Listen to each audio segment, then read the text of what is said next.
प्रकाशित वाक्य अध्याय 1। यीशु मसीह का प्रकाशित वाक्य जो उसे परमेश्वर ने इसलिए दिया कि अपने दासों को वे बातें जिनका शीघ्र होना अवश्य है दिखाए।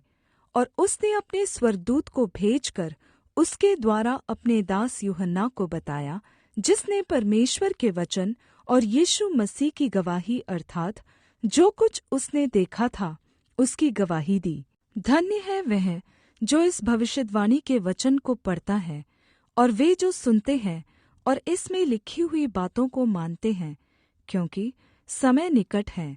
यूहन्ना की ओर से आसिया की 7 कलीसियाओं के नाम, उसकी ओर से जो है और जो था और जो आने वाला है, और उन 7 आत्माओं की ओर से जो उसके सिंहासन के सामने हैं, और यीशु मसीह की ओर से जो विश्वासयोग्य साक्षी और मरे हुओं में से जी उठने वालों में पहलौठा और पृथ्वी के राजाओं का अधिपति है, तुम्हें अनुग्रह और शान्ति मिलती रहे। जो हमसे प्रेम रखता है और जिसने अपने लहू के द्वारा हमें पापों से छुड़ाया है और हमें एक राज्य और अपने पिता परमेश्वर के लिए याजक भी बना दिया, उसी की महिमा और पराक्रम युगानुयुग रहे। आमीन।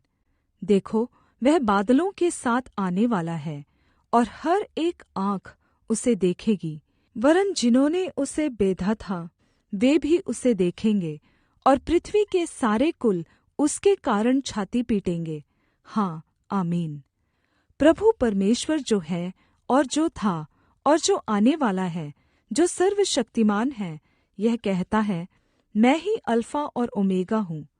मैं यूहन्ना, जो तुम्हारा भाई और यीशु के क्लेश और राज्य और धीरज में तुम्हारा सहभागी हूँ, परमेश्वर के वचन और यीशु की गवाही के कारण पतमुस नामक टापू में था।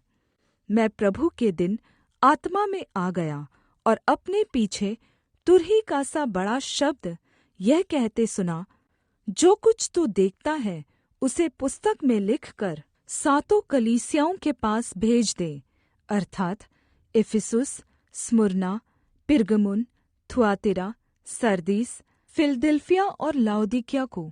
तब मैंने उसे जो मुझसे बोल रहा था देखने के लिए अपना मुँह फेरा, और पीछे घूमकर मैंने सोने की 7 दीवटें देखी, और उन दीवटों के बीच में मनुष्य के पुत्र सदृश एक पुरुष को देखा, जो पाँव तक का वस्त्र पहने और छाती पर सोने का कमरबन्द बाँधे हुए था। उसके सिर और बाल श्वेत ऊन वरन हिम के समान उज्ज्वल थे, और उसकी आँखें आग की ज्वाला के समान। उसके पाँव उत्तम पीतल के समान थे, जो मानो भट्ठी में तपाए गए हो, और उसका शब्द बहुत जल के शब्द के समान था। वह अपने दाहिने हाथ में 7 तारे लिए हुए था, और उसके मुख से तेज दोधारी तलवार निकलती थी, और उसका मुँह ऐसा प्रज्वलित था जैसा सूर्य कड़ी धूप के समय चमकता है। जब मैंने उसे देखा तो उसके पैरों पर मुर्दा सा गिर पड़ा, और उसने मुझ पर अपना दाहिना हाथ रख कर यह कहा, मत डर, मैं प्रथम और अंतिम हूँ, और जीवित भी मैं हूँ। मैं मर गया था, और अब देख, मैं युगानुयुग जीविता हूँ, और मृत्यु और अधोलोक की कुंजियाँ मेरे ही पास हैं। इसलिए जो बातें तूने देखी हैं और जो बातें हो रही हैं और जो इसके बाद होने वाली हैं, उन सब को लिख ले, अर्थात् उन 7 तारों का भेद जिन्हें तूने मेरे दाहिने हाथ में देखा था, और उन 7 सोने की दीवटों का भेद। वे 7 तारे 7 कलीसियाओं के स्वर्गदूत हैं, और वे 7 दीवट 7 कलीसियाएँ हैं।